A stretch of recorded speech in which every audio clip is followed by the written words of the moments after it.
The scent of lavender detergent clung to my fingertips as I folded another tiny onesie, the fabric soft and worn from too many washes. The apartment was quiet, except for the rhythmic hum of the ancient refrigerator and the distant wail of sirens. A lullaby I'd grown accustomed to in this neighborhood where rent was cheap and hope was cheaper. I pressed the onesie against my chest, breathing in that clean smell, trying to find comfort in the routine. 3 months. 3 months since I'd discovered the texts on Marcus's phone. 3 months since my world had shattered into pieces so small, I wasn't sure I'd ever find them all. The baby kicked, a flutter against my ribs that made me gasp. 6 months pregnant, abandoned, and so tired I could barely remember what it felt like to sleep through the night without waking in a cold sweat, reaching for a husband who was no longer there. Marcus had left with nothing but a note on the kitchen counter. "I can't do this anymore. The baby isn't mine to raise." Except it was his. Every ultrasound, every doctor's appointment I'd attended alone proved it, but he'd convinced himself of some fantasy, some excuse that allowed him to walk away without guilt. He'd moved in with her, Cassandra, his secretary with the perfectly manicured nails and the laugh that sounded like wind chimes. I set the onesie down and moved to the window, pressing my forehead against the cool glass. October had turned the city gray, the kind of gray that seeps into your bones and makes you forget what warmth feels like. Below, the street was alive with evening traffic, headlights cutting through the drizzle like knives. My phone buzzed. Another overdue bill, another reminder that my job as a server at Romano's barely covered groceries, let alone rent. The restaurant had been my salvation after Marcus left. Gina, the owner, had hired me despite my obvious condition, despite the way my hands sometimes shook when I carried heavy trays. "You work hard, Cara," she'd said in her thick Italian accent, patting my cheek with a weathered hand. "That's all that matters here."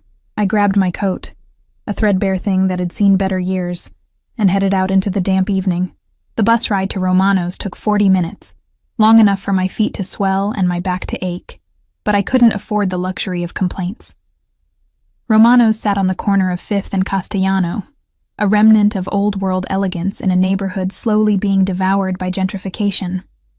Red brick, ivy climbing the walls, warm light spilling from tall windows onto the wet sidewalk.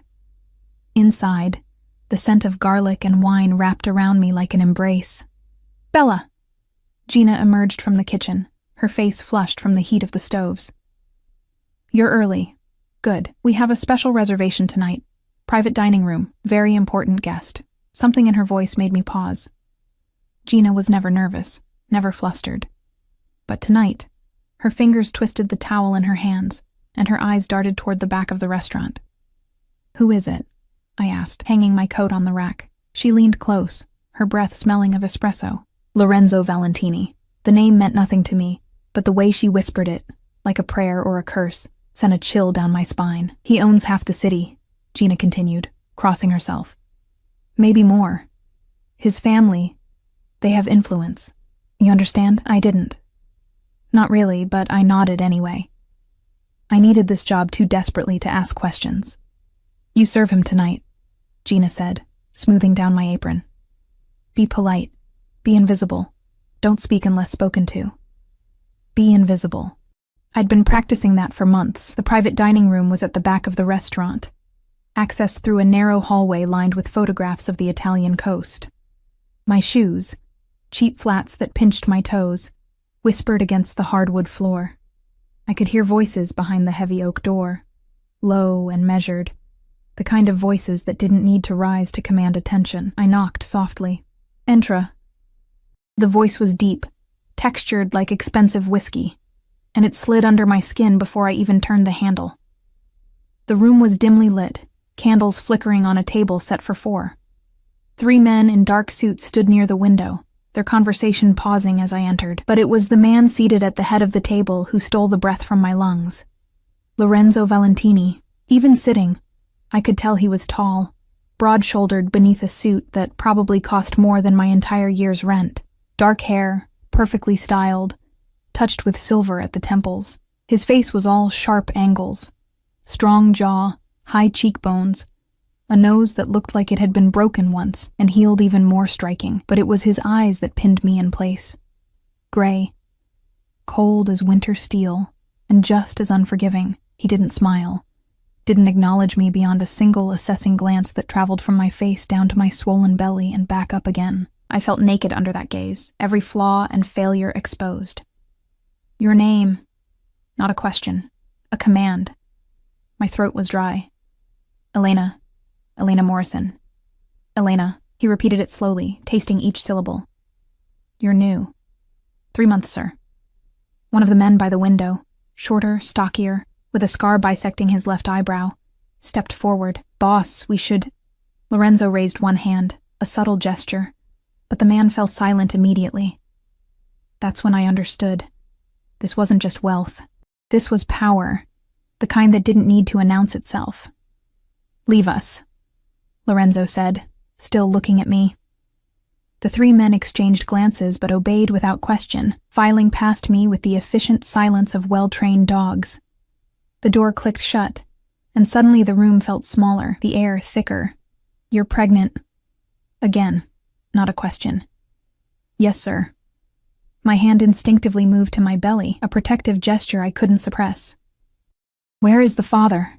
The question was so direct, so intrusive that I almost laughed.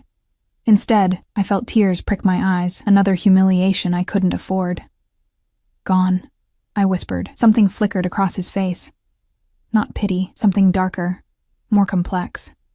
He leaned back in his chair, the leather creaking softly, and studied me with an intensity that made my skin burn. What's his name? Why does it matter? Answer the question, Elena. The way he said my name, like he owned it already, made my pulse quicken. Marcus Valentini. The silence that followed was absolute. Lorenzo's expression didn't change, but the air in the room shifted, charged with something dangerous. Marcus Valentini, he repeated slowly. My nephew. The floor seemed to tilt beneath my feet. Marcus had never mentioned family, never spoke of anyone beyond his parents who died years ago. But looking at Lorenzo now, I could see it. The same strong jaw, the same aristocratic nose, similar, but where Marcus had been charming and weak, Lorenzo was something else entirely. You're his wife. Not a question. A statement of fact that he somehow already knew. Was, I corrected, my voice barely audible. He left. For another woman. How did he know? How could he possibly know? Lorenzo stood, and I took an involuntary step back. He was even taller than I'd imagined, at least 6'3", and when he moved toward me, it was with the fluid grace of a predator. Do you know what my nephew stole from me, Elena? I shook my head, mute. $2 million. His voice was soft, conversational, but underneath it ran a current of fury so cold it made my bones ache. From a shipment that was under his protection. He blamed it on a rival family, started a war that cost me 6 good men. And then he disappeared. My hand flew to my mouth. Marcus. My Marcus, who couldn't balance a checkbook, who'd worked some vague job in logistics that he never wanted to discuss. He'd stolen from this man, from family. I didn't know, I breathed. I swear I didn't know anything about... I believe you. Lorenzo stopped inches from me, close enough that I could smell him. Bergamot and cedar, expensive and intoxicating. You have an honest face, probably why he chose you. Easy to deceive. The words stung, but they were true. What do you want from me? I asked, hating the tremor in my voice. Lorenzo tilted his head, studying me like I was a puzzle he was determined to solve. That depends. How badly do you want revenge, Elena? What? Your husband betrayed you, left you pregnant and penniless to play house with his mistress. Don't you want him to suffer the way you've suffered? I should have said no. Should have turned and walked out of that room, out of the restaurant, back to my tiny apartment and my small, safe life, but something in his words awakened a darkness I didn't know I possessed. Yes, I whispered. Lorenzo smiled then, a slow, dangerous curve of his lips that sent heat pooling in my belly despite everything. Good, he said, reaching out to tuck a strand of hair behind my ear. His fingers grazed my cheek and I shivered. Then you and I, Elena, are going to help each other. How? You're going to let me take care of you, and in return, you're going to help me find my nephew. I don't know where he is, but he'll come for you eventually. Men like Marcus always do. They can't resist the urge to explain themselves, to seek absolution.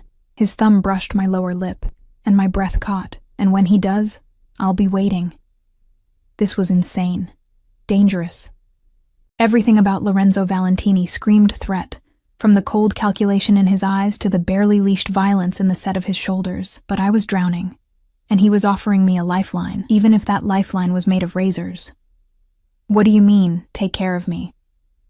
Exactly what I said. You'll move into one of my properties. I'll cover your expenses, medical bills, everything you need for the baby. You'll want for nothing. Why? The question burst from me. Why would you do that for someone you just met? Lorenzo's expression hardened. Because you're carrying a Valentini. That child is family, even if its father is a traitor, and I protect what's mine. The possessiveness in his voice should have terrified me. Instead, it ignited something I thought Marcus had killed. The desire to be wanted, claimed, protected. I don't know if I can— You can, he interrupted. And you will. Unless you prefer to continue serving pasta while your feet swell and your husband fucks his secretary in the apartment you used to share. The words were brutal, designed to hurt, but they worked. Rage flooded through me, hot and purifying. What do I have to do? Lorenzo's smile widened. For now, have dinner with me. He gestured to the table, and I noticed for the first time the spread of food. Antipasto, fresh bread, wine. The scent made my stomach growl embarrassingly. I'm working, I protested weakly. Not anymore. Tonight you're my guest. He pulled out a chair, waiting. Every instinct screamed at me to run, but my feet carried me forward. I sat, and Lorenzo settled across from me, pouring water into my glass with surprising gentleness. Eat, he commanded. You're too thin. I was starving, had been for months, rationing food to make my meager paycheck stretch. I reached for the bread with shaking hands, tearing into it like a woman possessed. Lorenzo watched, something unreadable in his expression. When did you last have a proper meal? I don't remember. He nodded slowly, as if confirming something he'd already suspected. That ends now. We ate in silence, but it wasn't comfortable. The air between us crackled with tension, with possibilities both thrilling and terrifying. I could feel his gaze on me, heavy and constant, as if he was memorizing every detail. You'll come home with me tonight, he said finally, setting down his fork. We'll discuss the arrangements. Tonight, I have to— Elena. My name again, spoken like a caress and a warning. Do you trust me? No, I answered honestly. Lorenzo laughed, a sound I hadn't expected, rich and genuine. Good. Smart women don't trust men like me, but you'll come anyway, won't you? He was right. God help me, he was right. Because the alternative was going back to that empty apartment, to bills I couldn't pay, and a future that looked like nothing but struggle. Yes, I whispered. Then finish your dinner. My car is waiting. The car waiting outside Romano's wasn't just a car, it was a statement. A black Mercedes, sleek and predatory, idling at the curb with a driver who looked more like a bodyguard, tall, buzz-cut, shoulders that strained against his suit jacket. He opened the rear door without a word, his eyes scanning the street with practiced vigilance. Lorenzo's hand settled on the small of my back, guiding me forward. The touch was light, almost polite, but there was ownership in it that made my pulse race. This is Marco, Lorenzo said as I slid into the leather interior. He'll be driving us. Marco nodded once, his expression unreadable, and closed the door with a soft thunk that sounded far too final. The inside of the Mercedes smelled like leather, and Lorenzo's cologne, that intoxicating mix of bergamot and cedar that seemed to fill every breath I took. The seats were butter soft, heated against the October chill. I'd never been in a car this expensive.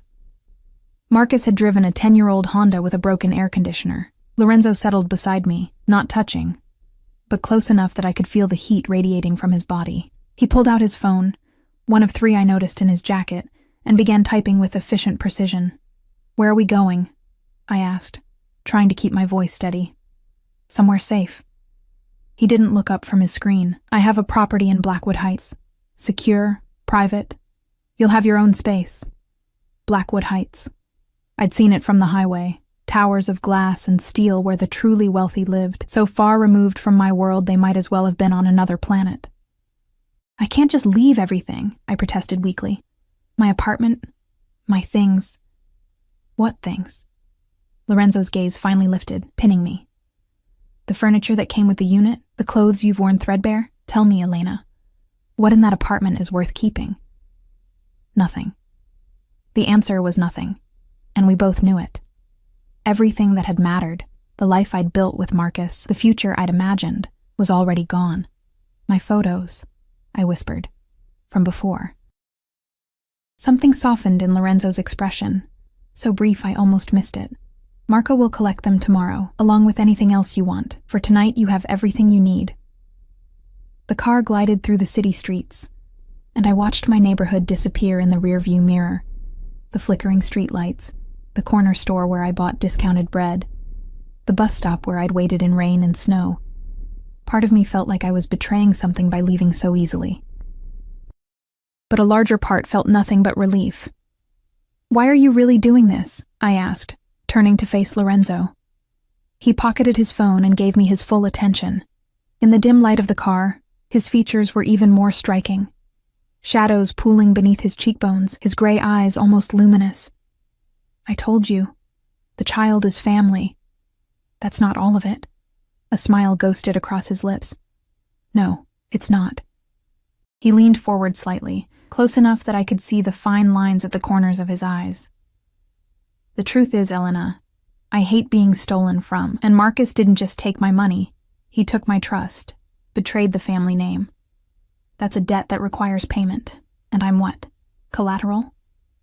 "Your leverage," he corrected, "and protection. When Marcus resurfaces, and he will, he'll expect you to be vulnerable, desperate. Instead, he'll find you under my care. It will destroy him." The coldness in his voice should have frightened me. Instead, I felt a dark thrill run through my veins. Marcus had left me to drown. Why shouldn't I let his uncle pull me to shore? "And what happens after?" I pressed. "After you've used me to hurt him?" Lorenzo's hand moved to my knee, the touch burning through the thin fabric of my work pants. "That depends on you. On me. On whether you want to go back to your old life, or stay in the new one I'm offering." His thumb traced small circles on my knee, a gesture that was both comforting and possessive. I should have moved away, should have maintained some boundary, but I was so starved for touch, for gentleness, that I let his hand remain. What would staying mean? Safety, security.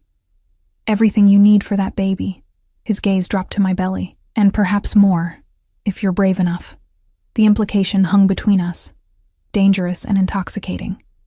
This man was my husband's uncle. Whatever was building between us, this strange pull, this magnetic attraction, was wrong on every conceivable level. But God, I wanted it anyway. The car turned onto a private drive, gates opening automatically to reveal Blackwood Heights in all its intimidating glory. 30 stories of glass reflecting the city lights, fountains and manicured gardens.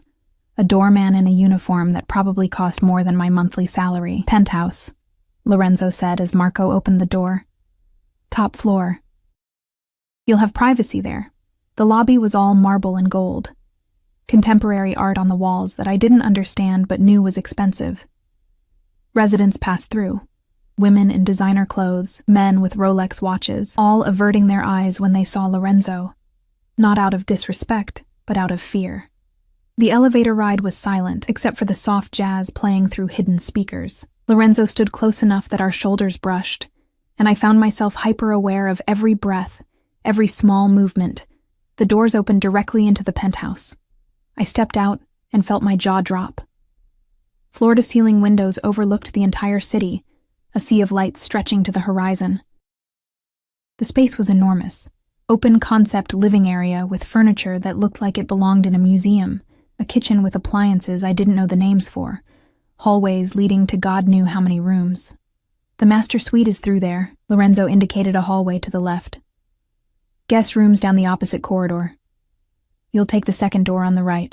It has an ensuite bathroom and a view of the park." I walked slowly into the space, my cheap shoes silent on the polished hardwood. Everything was pristine, carefully curated, like something from a magazine, nothing like the cramped, worn apartment I'd left behind. "I don't understand," I said, turning to face him. "You said this was your property, but you don't live here?" "I have several properties." Lorenzo shrugged off his suit jacket, draping it over a chair. Underneath, his white shirt was crisp, tailored perfectly to his broad shoulders.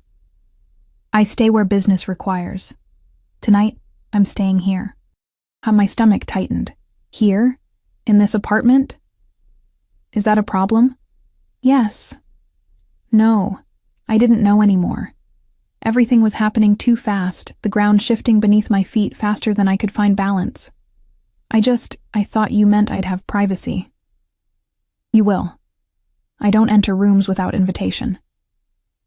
He moved to a bar cart, pouring amber liquid into a crystal glass. "But I'm not leaving you alone on your first night.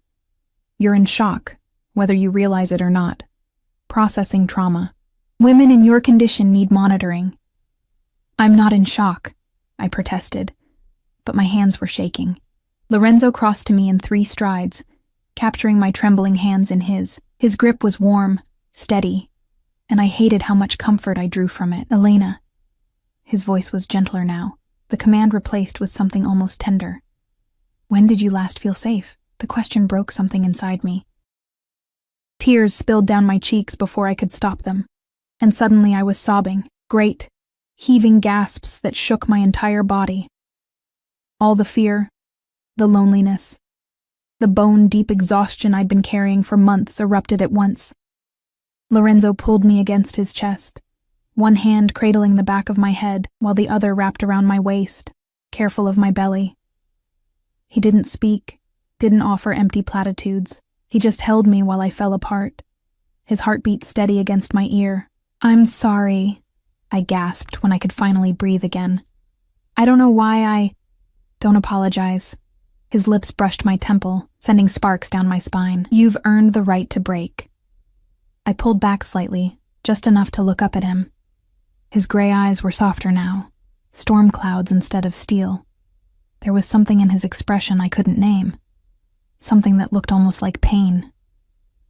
"Why do you care?" I whispered. "Really, you don't know me." Lorenzo's thumb traced my jawline, wiping away tears. "I know you're stronger than you think. I know Marcus was a fool to leave you. And I know that standing here, looking at you—" He paused, something dark and hungry flashing across his face. "I know I want things I shouldn't want." My breath caught. "What things?" Instead of answering, he released me and stepped back, creating distance that felt like a physical loss. "You should rest," he said, his voice once again controlled. "The bedroom is ready. You'll find clothes in the closet. I had my assistant purchase essentials. If they don't fit, we'll get more tomorrow. Lorenzo." "Good night, Elena." It was a dismissal, clear and final. I wanted to push, to demand he explain what he'd meant, but exhaustion was crashing over me in waves. My feet ached, my back throbbed, and the baby was doing gymnastics against my ribs. I found the bedroom he'd indicated and pushed open the door. If the main apartment was impressive, this room was a sanctuary. King-sized bed with linens that looked cloud-soft, blackout curtains, a sitting area with a chaise lounge positioned to capture the view. The ensuite bathroom visible through an open door featured a tub large enough to swim in. On the bed lay shopping bags, designer labels I recognized from magazines. I opened one with shaking hands and found maternity clothes, soft and expensive, in exactly my size. How had he known? Because men like Lorenzo Valentini made it their business to know everything. I showered in water so hot it turned my skin pink, washing away the smell of the restaurant, the grime of my old life. The towels were Egyptian cotton, thick enough to wrap myself in twice. I pulled on a nightgown from one of the bags. Silk, ivory, falling to my ankles like water. The bed was as comfortable as it looked. I sank into it with a sigh, feeling my muscles finally unknot. But sleep didn't come. Instead, I stared at the ceiling, my mind racing. What had I done? I'd left my entire life behind to move in with a man who was essentially a stranger, a dangerous stranger who commanded fear and respect in equal measure. A man who was related to my husband, my missing husband, who'd stolen millions and started a war. This was insane. But God, lying in this bed, warm and safe for the first time in months, I couldn't bring myself to regret it. A soft knock made me sit up. Yes? The door opened, and Lorenzo appeared, still in his dress shirt, but with the sleeves rolled up, revealing forearms corded with muscle. He carried a tray. "You barely ate at dinner," he said, setting the tray on the nightstand. "Tea and toast. The baby needs nourishment." I stared at the simple meal, perfectly made toast, butter and jam, steaming chamomile tea, and felt tears threaten again. When had anyone last cared if I'd eaten? "Thank you," I whispered. Lorenzo sat on the edge of the bed, the mattress dipping under his weight. "How do you feel?" Confused, scared, grateful. I picked up the toast with shaking hands. All of it at once. That's honest. He watched me eat with that same intense focus he'd had at the restaurant, as if cataloging every detail. "I appreciate honesty, Elena. It's rare in my world." "What exactly is your world?" I asked between bites. "Gina called you influential, but that doesn't really explain." "I run a family business," Lorenzo interrupted smoothly. "Import-export, property management, investments. It's complicated and sometimes dangerous, which is why security is so important. You'll notice Marco and others around. They're here for protection." Import-export. The words were vague enough to mean nothing and everything. I wasn't stupid. I'd grown up in the city, heard the stories, knew the names whispered in certain neighborhoods. The Valentini family was old money, the kind that didn't come from legal means. "You're Mafia," I said flatly. Lorenzo didn't flinch. That's a crude term for a nuanced reality. But yes, my family has connections that exist outside conventional business structures. And Marcus? Was supposed to manage a small shipping operation. Instead, he got greedy and stupid. Lorenzo's jaw tightened. Arranged for a rival family to hijack the shipment, split the proceeds, and blamed it on a territorial dispute. 6 men died in the retaliation, Elena. 6 men with families, with children. The toast turned to ash in my mouth. Marcus had caused deaths. My husband, the man who'd held my hand during the positive pregnancy test, who'd promised to build a life with me, had gotten people killed. I didn't know. I breathed. "I swear, I had no idea what he was involved in." "I believe you," Lorenzo said again, reaching out to tuck a strand of damp hair behind my ear. The gesture was becoming familiar, intimate. "Marcus kept you deliberately ignorant. Easier to betray someone who doesn't know your secrets." His hand lingered on my cheek, thumb brushing my cheekbone. The touch sent heat spiraling through me. Inappropriate, wrong, but undeniable. "What happens when you find him?" I asked. "Justice." The word was simple, final, terrifying. "Will you kill him?" Lorenzo's eyes met mine, unflinching. "Would it bother you if I did?" I should have said yes immediately. Should have been horrified at the thought. But sitting there, warm and fed and protected for the first time in forever, thinking about Marcus with his secretary while I'd struggled alone, "I don't know," I admitted. Lorenzo smiled, that dangerous, beautiful smile that made my stomach flutter. "Another honest answer. You're full of surprises, Elena Morrison." "It's still Elena Valentini," I corrected quietly. "Legally. The divorce isn't final." Something possessive and dark flashed across his face. "Not for long. We'll have my lawyers handle it. You'll be free of him in every way. And then what? I just stay here, play house while you hunt my husband? Is that so terrible?" Lorenzo leaned closer, his breath warm against my face. "Safety, comfort, everything you need. What's your alternative? Go back to that apartment and struggle until you give birth alone." He was right. And I hated that he was right, but there was something else happening here. Something neither of us was saying. The air between us was charged, electric, every casual touch feeling like more.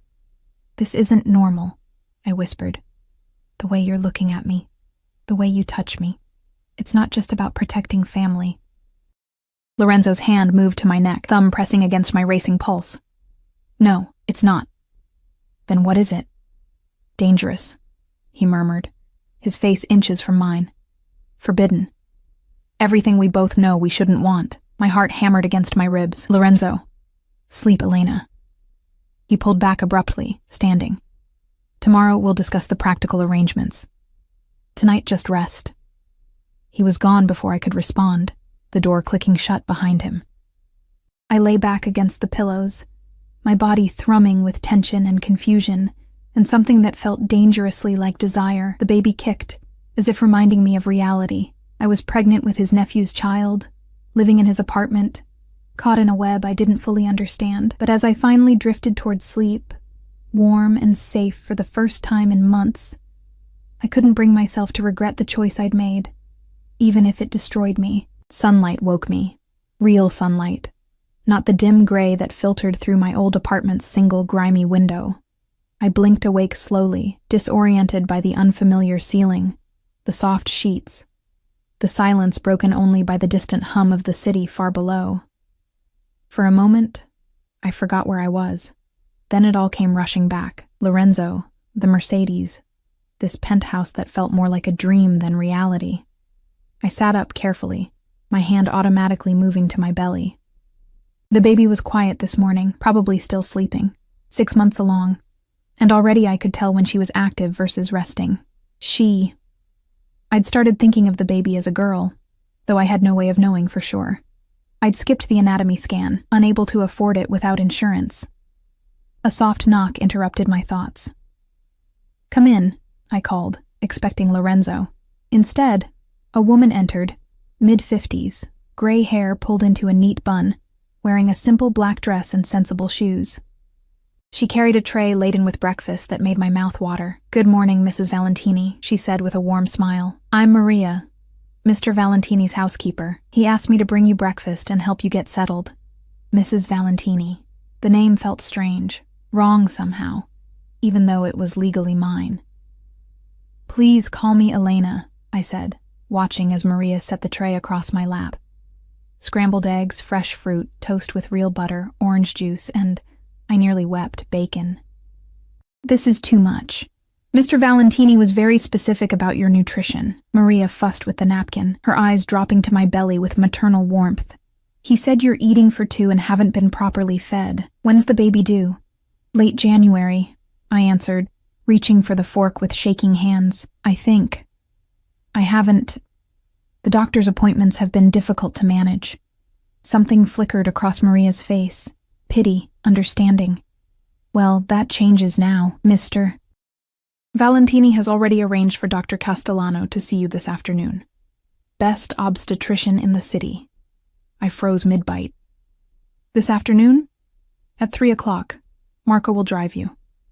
Maria moved to the windows, pulling back the curtains to reveal the full glory of the view. "Mr. Valentini left early this morning for business, but will be back this evening. He asked that you make yourself comfortable. Explore the apartment. The kitchen is fully stocked if you get hungry. I'll be here until 6 if you need anything." She spoke with such casual efficiency, as if wealthy men regularly installed pregnant women in penthouses and arranged their entire lives overnight. "Maria," I said carefully, "how long have you worked for Lorenzo?" 20 years. She turned, her expression softening. "Since his father passed and he took over the family responsibilities. He's a good man, Elena. Demanding, sometimes frightening, but fair, and loyal to those he considers under his protection. Under his protection. As if I were some medieval damsel who needed a knight's shield. But wasn't that exactly what I was? After Maria left, I ate slowly, savoring every bite. The food was incredible, restaurant quality, warm and nourishing. I couldn't remember the last time I'd had bacon. Couldn't remember when I'd eaten without anxiety about where the next meal would come from. When I finished, I explored the apartment properly. In daylight, it was even more impressive. Art on every wall, furniture that looked sculptural, technology I didn't know how to operate. The kitchen was something from a cooking show, all stainless steel and granite. I opened the refrigerator and found it packed with fresh food, including items I recognized as pregnancy safe. He'd thought of everything. The guest room I'd slept in was just one of 5 bedrooms. I peeked into the others, each beautifully decorated, each clearly unused. At the end of the hallway was a door different from the rest, heavier, with a subtle security panel beside it. Lorenzo's room. I shouldn't look. Should respect his privacy, maintain boundaries. But my hand was already reaching for the handle. Locked. Of course it was locked. Men like Lorenzo didn't leave vulnerabilities exposed. I turned away, feeling foolish, and found another door I'd missed, this one slightly ajar. Inside was an office, masculine and imposing. Dark wood desk, leather chair, walls lined with books in Italian and English, and on the desk, a laptop left open. I knew I shouldn't. Knew it was a violation, a betrayal of the trust he was offering. But the need to understand, to know what I'd gotten myself into, was overwhelming. The screen was locked, requiring a password, but beside it lay a folder, physical, old-fashioned, with papers visible at the edges. I opened it. Photographs spilled out. Crime scene photos. Bodies. Blood. My stomach lurched. But I forced myself to look, to see the reality of Lorenzo's world. 6 men, just as he'd said. Some young, barely older than me. One with a wedding ring visible on his lifeless hand. Marcus had caused this. Beneath the photos were documents. Financial records showing the stolen money, transcripts of phone conversations, surveillance photos of Marcus with Cassandra, and others I didn't recognize. Men in expensive suits, women dripping with jewelry, lists of names, addresses, business holdings. This was the evidence Lorenzo had compiled. His case against his nephew. At the bottom of the folder was another photograph, older and worn at the edges, a family portrait. Lorenzo, much younger, maybe early 20s, standing beside a beautiful woman with dark hair, and Lorenzo's same gray eyes. His sister, perhaps, and beside her, a little boy with Marcus's features. Lorenzo's hand rested on the boy's shoulder, protective and proud. Family. He'd meant it when he said family mattered. Find anything interesting? I spun around, the folder falling from my hands, papers scattering across the floor. Lorenzo stood in the doorway, still in his suit from the night before, looking exhausted and dangerous. I'm sorry, I stammered, dropping to my knees to gather the papers. I didn't mean to. Stop. He crossed to me in 2 strides, kneeling to help collect the photographs. His hand closed over mine as we both reached for the family portrait. I said I don't enter rooms without invitation, Elena, but I never said you couldn't explore. I looked up at him, confused. You're not angry? Should I be? He took the photograph, studying it with an expression I couldn't read. This is my sister Isabel, and Marcus, at 7 years old. She died when he was 12, cancer. I'm so sorry. I raised him after that, tried to teach him honor, loyalty, the importance of family. Lorenzo's jaw tightened. Clearly, I failed. The pain in his voice was raw, real.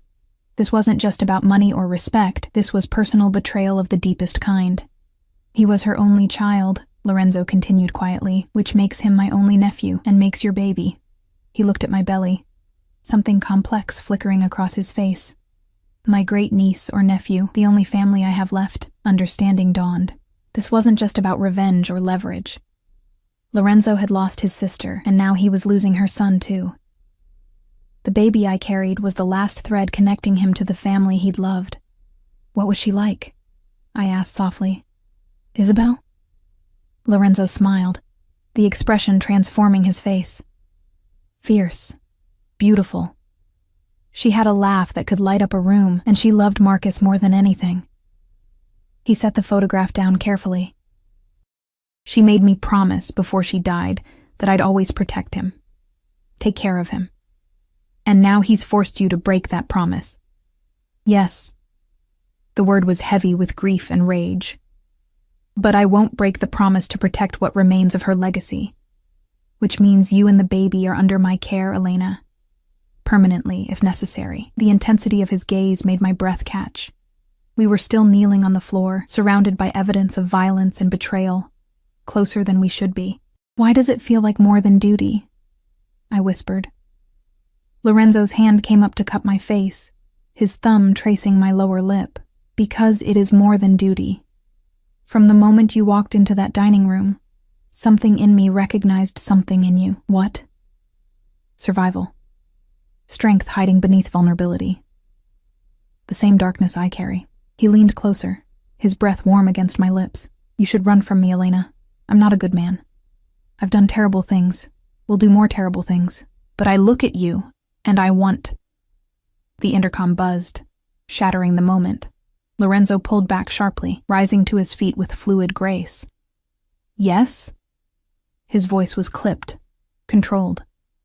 Boss, Dr. Castellano is here for Mrs. Valentini's appointment. Marco's voice crackled through the speaker. 30 minutes early. Lorenzo glanced at his watch, then at me. Have him wait in the medical room. We'll be there shortly. A medical room? This apartment had a medical room? Lorenzo offered his hand, pulling me to my feet. I had a space converted. Thought you'd be more comfortable being examined here rather than in some sterile office. You've thought of everything. That's what I do. His hand lingered on mine, warm and solid. And Elena, the next time you want to know something about me, just ask. I'll always tell you the truth. Always. Always. He released me reluctantly. Now let's make sure you and the baby are healthy. Everything else can wait. The medical room was down another hallway I hadn't explored, fully equipped with an examination table, ultrasound machine, cabinets full of supplies. Dr. Castellano was a distinguished man in his 60s, with kind eyes and gentle hands. Lorenzo stayed for the entire examination, standing beside the table, holding my hand when the doctor pressed on my belly. His presence should have felt invasive, inappropriate.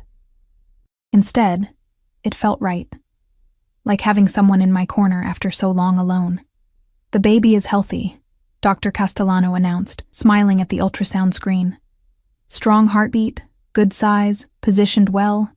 And Elena, your blood pressure is elevated but not dangerously so. Have you been under stress? I almost laughed. You could say that.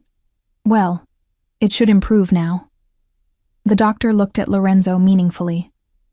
Rest, good nutrition, minimal anxiety, the usual prescription. She'll have all of that, Lorenzo said firmly. Dr. Castellano printed several ultrasound images, handing them to me with a warm smile. Would you like to know the sex? I looked at Lorenzo, surprised to find myself wanting his input. He nodded. Yes, I breathed. Please. The doctor pointed to the screen, indicating something I couldn't quite make out. Congratulations, you're having a girl. A girl. My daughter. I stared at the grainy image, tears blurring my vision. Lorenzo's hand tightened on mine. When I looked up, his expression was unreadable, some mixture of joy and pain and fierce protectiveness. A girl, he repeated softly. Isabel would have loved that. After the doctor left, I stayed on the examination table, studying the ultrasound photos. Lorenzo busied himself putting away the equipment, his movements methodical. Thank you, I said finally. For this. For everything. Don't thank me yet. He turned, leaning against the counter. This arrangement, Elena, it's going to get complicated. Marcus will find out you're here. There will be consequences. What kind of consequences? The dangerous kind. His eyes were storm dark. He'll come for you, either to manipulate you or hurt you as revenge against me, and when he does, things will get ugly. Fear coiled in my stomach. Maybe I should leave. Find somewhere else. Somewhere he won't look. No. The word was absolute, commanding. Lorenzo crossed to me in 3 strides, his hands gripping my shoulders. You're not leaving. You're under my protection, and I protect what's mine. I'm not yours, I protested weakly. Aren't you? His gaze dropped to my lips, then lower, to my belly where his great niece was growing. You're carrying Valentini blood. You're living in my home, eating food I provide, under guard I've assigned, in every way that matters, Elena. You're mine. The possessiveness should have frightened me, should have sent me running, but my body was responding in ways I couldn't control. Pulse racing, skin flushing, a warmth pooling low in my belly that had nothing to do with pregnancy. "This is wrong," I whispered. "You're his uncle. I'm still legally married to him, I know." Lorenzo's hand moved to my neck, thumb pressing against my racing pulse. "But I stopped caring about right and wrong the moment you walked into that restaurant. The moment I saw him abandon you, pregnant and struggling. He lost the right to claim you, Elena, and I'm selfish enough to take what he threw away, and if I don't want to be claimed," his smile was dark, knowing. "Then tell me to stop. Tell me you don't feel this pull between us. Tell me you weren't thinking about me last night in that bed." I couldn't, because he was right. I had been thinking about him, his hands, his voice, the way he looked at me like I was precious and desired and seen. "I thought so," Lorenzo murmured, leaning closer until his lips were a breath from mine. "But I won't push, won't take what you're not ready to give. When you come to me, Elena, it will be because you want it, because you're choosing me, not running from him." He pulled back before I could respond, leaving me breathless and confused on the examination table. "Rest this afternoon," he said, his voice returning to that controlled tone. "Tonight we're having dinner together, properly, without interruptions. I want to know everything about you, where you came from, what you want, who you were before Marcus tried to break you." "Why?" "Because," Lorenzo said, pausing at the door to look back at me, "you're going to be in my life for a long time, Elena, and I make it a point to know everything about what's mine." Then he was gone, leaving me alone with ultrasound photos of my daughter and the echoing promise of his words. What's mine? I touched my lips, imagining what it would have felt like if he'd closed that final distance. Imagining his hands on my body, his voice whispering my name in the darkness. And I realized, with a mixture of terror and exhilaration, that I wanted it. God help me. I wanted Lorenzo Valentini in ways I'd never wanted his nephew. I spent the afternoon in a strange limbo, too restless to sleep, too overwhelmed to think clearly. Maria had left fresh clothes on my bed, another selection of maternity wear that fit perfectly. I chose a soft sweater dress in deep emerald, something that made me feel less like a charity case and more like a woman who belonged in a place like this. The apartment felt different in Lorenzo's absence, larger, emptier, like a stage waiting for its lead actor to return. I wandered through rooms, touching expensive things with careful fingers, trying to reconcile this new reality with the life I'd known just 24 hours ago. My phone, the cheap prepaid I'd been rationing minutes on, sat on the nightstand where I'd left it. I picked it up with shaking hands and scrolled through the messages I'd been ignoring. 3 from my former landlord, threatening eviction. 7 from debt collectors. 2 from the hospital where I'd gone for emergency care last month, demanding payment. And 1, sent just this morning, from an unknown number. "I know where you are. We need to talk. Marcus." My blood ran cold. How did he know? How could he possibly know I was here? I was still staring at the message when the penthouse door opened. Lorenzo entered, flanked by Marco and another man I didn't recognize. Shorter, stocky, with calculating eyes. They were deep in conversation, Lorenzo's expression carved from granite. "Don't care what it costs," Lorenzo was saying. "I want every transaction traced, every contact identified. He's getting money from somewhere, and I want to know." He stopped when he saw me standing in the hallway, clutching my phone like a lifeline. "Elena." His tone shifted immediately, concern replacing command. "What's wrong?" I held out the phone wordlessly. Lorenzo took it, his jaw tightening as he read the message. "When did this come?" "An hour ago. I don't know how he—" "Marco." Lorenzo's voice was sharp. "I want this number traced, now. And increased security. 2 men on the door. 1 monitoring the garage, full surveillance on all entry points." Marco nodded and disappeared into the office, the other man following. Lorenzo turned back to me, his hands gentle on my shoulders. "He can't get to you here," he said firmly.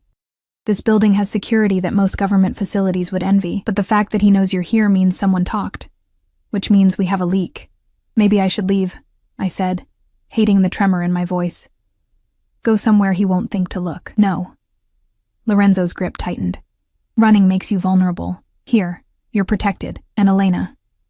His thumb brushed my cheek. I'm not letting you go. Not now. Not because Marcus is playing games. This isn't a game to him. He sounded... I swallowed hard, remembering the cold certainty in Marcus's voice during our last real conversation. He sounded desperate when he left. Desperate men do dangerous things. Then it's fortunate you have someone more dangerous protecting you. Lorenzo's smile was predatory. Let him come. Let him try. He'll learn what it costs to threaten what's mine. There was that word again. Mine. And this time, I didn't argue. Get dressed for dinner, Lorenzo said, releasing me reluctantly. Something nice. I'm taking you somewhere special. I thought we were eating here. Change of plans. If Marcus knows you're here, he's watching. So we're going to send a message. His eyes gleamed with dangerous intent. We're going to be seen together, publicly. Let him understand exactly who you belong to now. The possessiveness should have chilled me. Instead, it ignited something hot and reckless in my chest. What should I wear?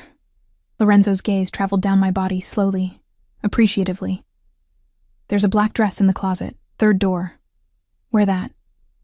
And Elena? He leaned close, his lips brushing my ear. Wear your hair down. I want to see it. Then he was gone, leaving me shaking and breathless in the hallway. The black dress was stunning, silk that flowed like water, cut to accommodate my belly while somehow making me feel elegant rather than awkward. It had clearly been chosen specifically for me, another detail Lorenzo had somehow anticipated. I did my hair and makeup carefully, using the expensive products I found in the bathroom. When I looked in the mirror, I barely recognized myself. The exhausted, broken woman from yesterday was gone, replaced by someone who looked worthy of attention, of desire, of protection. Lorenzo was waiting in the living room when I emerged, and the look on his face made my breath catch. He'd changed into a different suit, charcoal gray, perfectly tailored, and he looked devastating. Bellissima, he murmured, offering his hand. You're going to stop traffic. Where are we going? La Scala. Best Italian restaurant in the city, also happens to be owned by the Moretti family. Allies of mine, but with connections to everyone, including Marcus. Understanding dawned. You want him to hear about this. I want everyone to hear about this. Lorenzo guided me to the elevator, his hand possessive on my lower back. By midnight, every family in the city will know that Elena Valentini is under my personal protection, that anyone who touches you answers to me. The restaurant was everything he'd promised. Old-world elegance, dim lighting, the kind of place where deals were made and alliances formed over expensive wine. The maitre d' recognized Lorenzo immediately, ushering us to a private booth with the kind of reverence usually reserved for royalty. Eyes followed us through the dining room. I felt them like physical touches, curious, calculating, afraid. They're staring, I whispered as Lorenzo held my chair. Good. Let them, he settled across from me, his expression satisfied. By morning, Marcus will know you're not just staying with me. He'll know you're with me. But I'm not... I stopped. Because what was I, exactly? His nephew's abandoned wife? A woman under his protection? Something more complicated that neither of us had named? Lorenzo's hand covered mine on the table, his thumb tracing circles on my palm. Aren't you? A waiter appeared before I could answer, presenting menus and wine, sparkling water for me, red wine for Lorenzo. We ordered, and I tried to focus on the food, rather than the way Lorenzo kept touching me. Casual brushes of his hand, his foot finding mine under the table, his eyes never leaving my face. Tell me about yourself, he said when we were alone again, before Marcus. Who were you? No one had asked me that in so long.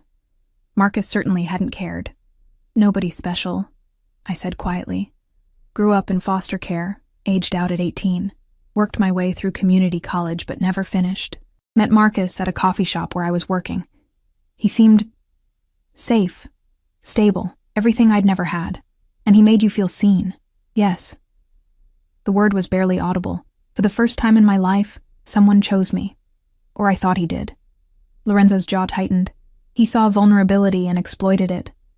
That's what parasites do, Elena. They find the wounded and feed. Is that what you're doing? The question came out sharper than I intended. Finding someone wounded and vulnerable. No. Lorenzo leaned forward, his intensity almost overwhelming. I'm finding someone strong who's been convinced she's weak. Someone resilient who's been beaten down. And I'm giving her the resources to become who she was always meant to be. And what do you get out of it? His smile was dark, honest. Revenge against Marcus, a connection to my sister's legacy, and his thumb pressed against my racing pulse. Something I haven't felt in years. Interest, desire, the possibility of something real. Real, I repeated, with your nephew's pregnant wife. Former wife soon, Lorenzo's eyes blazed, and the baby is family, mine to protect regardless of her father. But you, Elena? You're something else entirely. The waiter returned with appetizers, interrupting the charged moment. We ate, and Lorenzo asked more questions about my childhood, my dreams, the things I'd wanted before life had beaten the hope out of me. He listened with complete attention, as if every word mattered, as if I mattered. And slowly, I felt something unfurl inside me, something that had been locked away since Marcus left, the possibility of wanting again. Midway through the main course, a man approached our table, older, silver-haired, expensive suit. He nodded respectfully to Lorenzo. Mr. Valentini, forgive the interruption. Don Francesco. Lorenzo's tone was polite but cool. To what do I owe the pleasure? Merely wanted to pay my respects, and to meet your lovely companion. The man's eyes slid to me, assessing. I heard rumors, but seeing is believing. Elena, Lorenzo said, his hand covering mine possessively.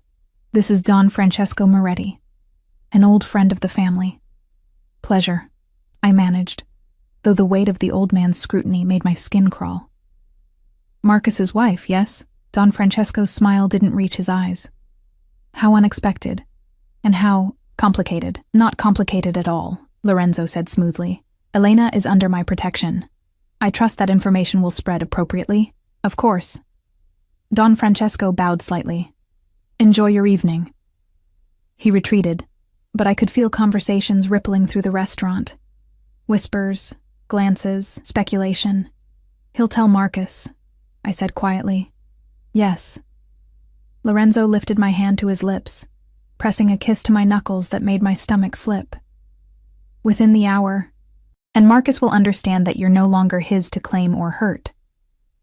You're using me as bait. I'm using us as a statement. His gray eyes held mine. There's a difference. Yes, Marcus will react, but he would have come for you anyway, Elena. This way he knows what he's facing. The food turned to ash in my mouth. And if he doesn't care? If he comes anyway? Then I'll be ready. Lorenzo's expression hardened, and he'll learn what it means to betray family.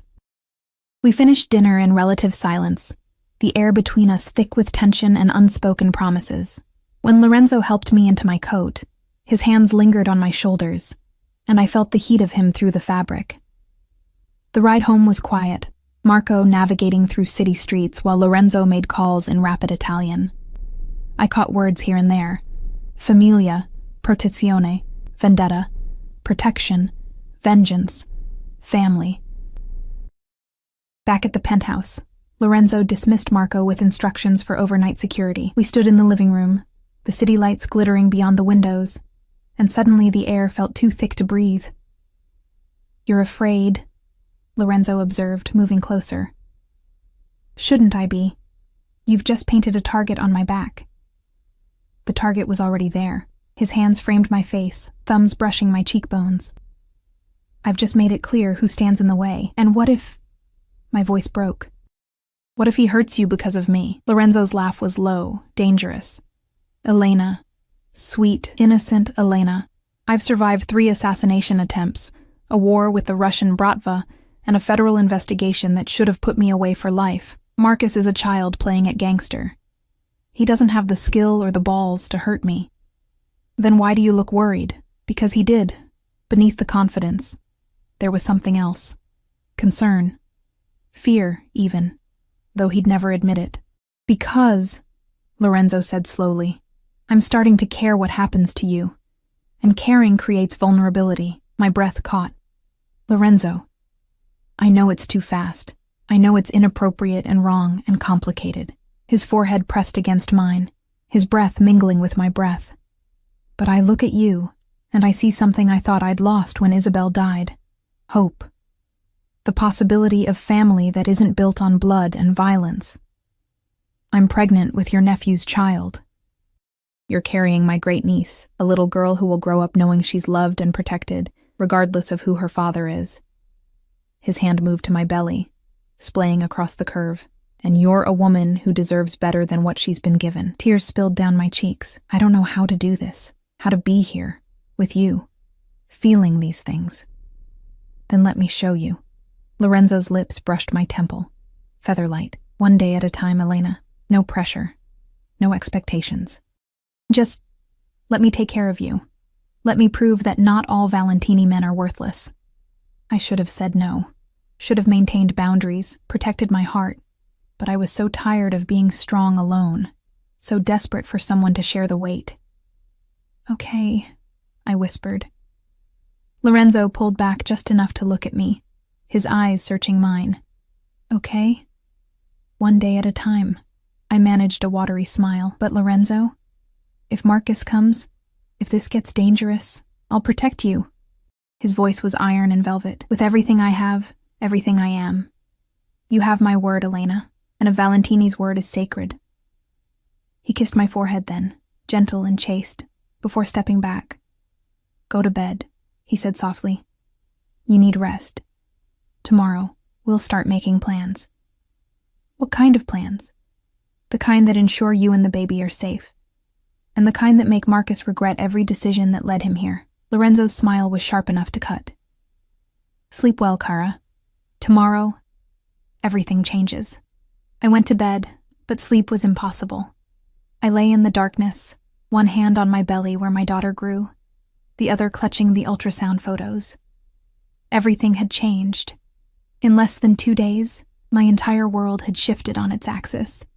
And the most terrifying part, I didn't want to go back. Whatever this was, protection, obsession, the dangerous spark between Lorenzo and me, it felt more real than anything I'd had with Marcus. My phone buzzed. Another message from the unknown number. You think he can protect you? You don't know what you've done, Elena. You don't know what's coming. I stared at Marcus's words, fear coiling in my chest, but beneath the fear was something else. Something darker, more primal. The hope that Lorenzo was right, that Marcus would come, and that when he did, he'd finally understand what he'd lost. The next 3 weeks passed in a surreal blur of luxury and lurking danger. Lorenzo had been right. Word of our relationship, whatever it was, spread through the city's underground like wildfire. I could feel it in the way people looked at us when we went out, the way conversations stopped when we entered rooms, the way even hardened criminals showed deference that bordered on fear. Dr. Castellano visited twice more, declaring both me and the baby healthy, thriving even. My blood pressure had normalized, the constant anxiety that had plagued me for months finally easing under Lorenzo's watchful care. I'd gained weight, good weight, the kind that came from regular meals and actual sleep. But Marcus's messages continued. Sometimes threatening, sometimes pleading, always watching. I see you getting into his car. Does he know what a whore you are? That baby is mine. You can't keep her from me. He'll get tired of you eventually. And when he does, I'll be waiting. Lorenzo saw every message. I'd learned quickly that nothing happened in his world without his knowledge. Each threat made his expression darker, more dangerous. He doubled security, then tripled it. Marco was a constant presence, along with 3 other men whose names I learned. Santo, Vincent, and a terrifyingly quiet man called only the Wolf, but Lorenzo himself was the most constant presence. He worked from home more often, spending evenings teaching me about his legitimate businesses, the restaurants, the property holdings, the import operations that were actually legal. He never hid the darker side, but he didn't force it on me either. And slowly, carefully, we circled each other like planets in gravitational pull, drawn closer each day, neither quite ready to collide, until the night everything changed. I was 7 months pregnant, round and ungainly, But somehow Lorenzo still looked at me like I was beautiful. We'd fallen into a routine, dinner together every evening, conversations that stretched late into the night, casual touches that felt less casual every time. That night, we were on the penthouse balcony despite the November chill. Lorenzo had wrapped me in a cashmere blanket, his arm around my shoulders as we watched the city lights. "I got the divorce papers today," I said quietly. "Your lawyers are efficient. Good." Lorenzo's hand tightened on my shoulder. "You're free of him legally. How do you feel?" Relieved, sad, angry. I laughed without humor. All of it at once. "Is that normal?" "Completely normal." He pressed a kiss to my temple, a gesture that had become habit. "You're allowed to mourn what you thought you had, even if it was a lie." "Do you ever mourn?" I asked, tilting my head to look at him. "Your sister? Your nephew? The family you lost?" Something painful flickered across his face. "Every day. But mourning doesn't mean I stop living. Is that what I am? Your way of continuing to live?" Lorenzo turned me to face him fully, his hands cupping my face with devastating gentleness. "You're more than that, Elena. You've become—" He stopped, seeming to struggle with words. I told myself this was about protection, about revenge, about duty to family, but that's not true anymore. My heart hammered against my ribs. "What is it about?" "You." His thumb traced my lower lip. "The way you hum while cooking breakfast. The way you argue with me about books, insisting that happy endings matter. The way you touch your belly when the baby kicks, like you're already having conversations with her. You've made me feel things I thought died with Isabel. Lorenzo, I'm in love with you." The words were stark, honest, terrifying. I know it's too fast, too complicated, too everything. But I look at you and I see my future. Not just duty or protection. I see mornings waking up next to you, watching your daughter grow up, building something real. Tears spilled down my cheeks. "You can't. I'm pregnant with Marcus's child. People will say—" "I don't care what people say." His forehead pressed against mine. "I care about you. About her." His hand moved to my belly, covering the spot where the baby was kicking frantically, as if she could sense the emotion. "Tell me I'm alone in this. Tell me you don't feel it too." But I couldn't, because he wasn't alone. Over these weeks, Lorenzo had become my anchor, my safety, my unexpected salvation. And somewhere between the protection and the dinners, and the gentle touches, I'd fallen for him too. "I feel it," I whispered. "God help me. I feel it too. But Lorenzo, this is dangerous, not just the situation with Marcus, but us. What if—" He kissed me. It wasn't gentle or tentative. It was possession and promise and everything we'd been dancing around for weeks. His hands tangled in my hair, pulling me as close as my belly would allow, and I melted into him with a soft sound of surrender. When we finally broke apart, both breathing hard, Lorenzo's eyes were molten silver. "No more what-ifs," he growled. "No more waiting. You're mine, Elena, completely. And I'm yours." "Yes," I breathed. "Yes." He kissed me again, deeper this time, and I felt years of loneliness and fear burn away in the heat between us. His hands were everywhere. My face, my hair, my waist. Careful of my belly, but desperate nonetheless. "Inside," he murmured against my lips.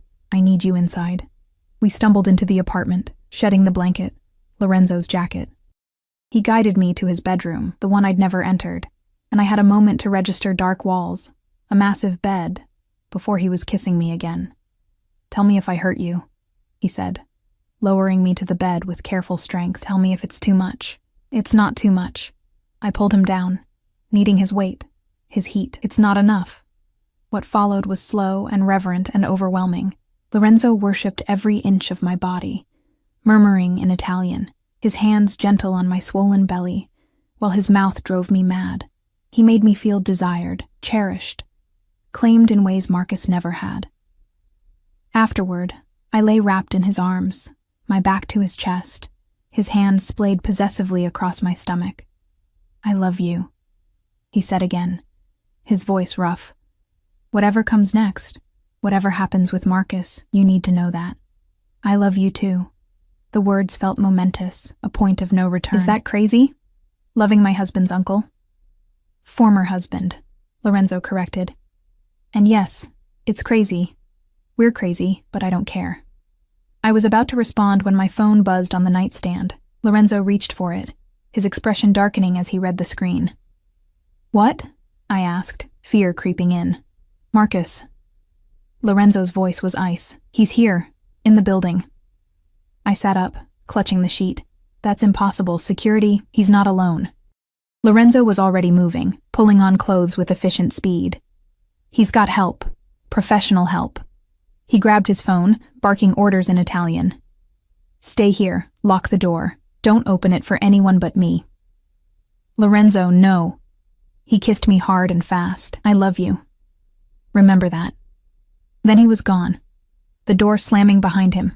I scrambled into my clothes, my hands shaking so badly I could barely manage the buttons. From outside the bedroom I heard shouts, crashes, the unmistakable sound of gunfire. The baby kicked frantically and I pressed my hand to my belly. It's okay, I whispered, though I was lying. We're okay. More gunshots. A scream. Then silence so profound it was worse than the noise. I waited in Lorenzo's bedroom, counting seconds that felt like hours, until finally, the door opened. Lorenzo stood there, blood on his shirt, a cut above his eyebrow, but alive. Behind him, Marco dragged an unconscious Marcus, his face bruised and bleeding. It's over, Lorenzo said, his voice rough. It's done. I ran to him, throwing my arms around his neck despite my unwieldy belly. He held me tight, his face buried in my hair. You're bleeding, I sobbed. Not my blood. He pulled back to look at me, checking for injuries. Are you hurt? The baby? We're fine. We're okay. I touched his face, needing to feel that he was real, alive. What happened? Marcus hired mercenaries, thought he could storm the building, take you by force. Lorenzo's smile was cold. He was wrong. Very wrong. I looked at Marcus's unconscious form, feeling nothing. No love, no pity. Nothing but relief that it was over. What will you do to him? Lorenzo's expression hardened. That depends. What do you want, Elena? I want him to leave us alone, forever. Done. Lorenzo nodded to Marco, who dragged Marcus away. He'll be given a choice, disappear completely, or face justice for what he's done. Either way, he's out of your life. And the baby? He'll sign away all parental rights. The lawyers will handle it. Lorenzo cupped my face. She'll be yours. Ours, if you'll have me as her father. Fresh tears spilled over. You want to raise her? Marcus's daughter? I want to raise your daughter, Lorenzo corrected. The one you've protected and nourished and loved even when her father abandoned you. The one whose family because you are. And because, his hand moved to my belly, I love her already. How could I not? She's part of you. I kissed him then, tasting salt and love and promise. Yes, I whispered against his lips. Yes, I'll have you. As her father, as my husband, Lorenzo suggested, pulling back to look at me. It's too soon, I know, but Elena, I don't want to wait. I've waited my whole life for someone like you. Marry me. Let me make this official. People will talk. Let them. His smile was fierce. They'll talk about how Lorenzo Valentini fell in love with a woman strong enough to survive betrayal and brave enough to choose love again. They'll talk about how lucky I am. You're insane. About you? Absolutely. He kissed me again, soft and sweet. Say yes, Kara. Give me forever. I thought about everything. The danger, the complications, the scandal. But then I felt the baby kick, felt Lorenzo's hand covering mine on my belly, and I knew. This was my future. This man. This life. This unexpected love. Yes, I said. Yes, I'll marry you. 3 months later, Isabel Rose Valentini was born on a snowy January evening, screaming her displeasure at the world with impressive lung capacity. Lorenzo held her first, tears streaming down his face as he counted her fingers and toes. She's perfect, he whispered, placing her in my arms. You're both perfect. I looked down at my daughter, dark hair, gray eyes that would probably change, 10 perfect fingers gripping Lorenzo's thumb with surprising strength. "She looks like you," I said, smiling through exhausted tears. "She looks like Isabel." Lorenzo's voice broke. My sister would have loved her so much. We'd married quietly a month before, just paperwork and promises in front of a judge. Nothing fancy, nothing public, just us choosing each other, making it official. Marcus had disappeared. Rumors said Mexico, others said further. Lorenzo had made it clear, if Marcus ever came back, if he ever tried to contact me or Isabel, there would be consequences. Final ones. I didn't ask for details, didn't need to. That part of my life was over. Now, holding my daughter while my husband, the thought still gave me chills, pressed kisses to both our foreheads. I felt something I hadn't felt in years, peace. "Thank you," I whispered to Lorenzo. "For what?" "For seeing me. For choosing us. For making me believe in happy endings again." Lorenzo smiled, that dangerous, beautiful smile I'd fallen in love with. "Thank you for being brave enough to give me a chance, for trusting me with your heart, and her heart." I looked down at Isabel, who'd fallen asleep against my chest. "And her heart," Lorenzo agreed softly. "I promise you both, I'll spend every day earning that trust. Being the man you deserve, the father she deserves. You already are." He kissed me then, gentle and reverent, mindful of the baby between us. "I love you, Elena Valentini." "I love you too." Outside, snow fell softly on the city, covering everything in white. A fresh start, a clean slate. In Lorenzo's arms, with our daughter sleeping peacefully, I finally understood what home felt like. Not a place, not safety or security or wealth. Home was this: being chosen, being loved, being seen for exactly who you were and treasured Marcus anyway. Had left me broken in a threadbare apartment, pregnant and abandoned. Lorenzo had found me in that darkness and offered me light. And somehow, through all the danger and complications and impossible circumstances, we'd built something real, something lasting, a family, not born from blood or obligation, but from choice, from love, from two wounded people finding healing in each other. "Tell me what you're thinking," Lorenzo murmured, his arms wrapped around both of us. I looked at him, this dangerous, powerful man who'd become my everything, and smiled. "I'm thinking about happy endings," I said, "and how sometimes they come from the most unexpected places. Is that what this is? Our happy ending?" "No." I kissed him softly. "This is our happy beginning," and it was. Despite everything, the scandal, the violence, the impossible circumstances, we'd found our way to each other. Two broken people, one tiny miracle, and a love that defied every rule and expectation. The city would keep talking, rumors would keep swirling, but inside this penthouse, with snow falling outside and love surrounding us, nothing else mattered. We were home. We were family. We were finally, impossibly, completely happy. And that was the greatest victory of all.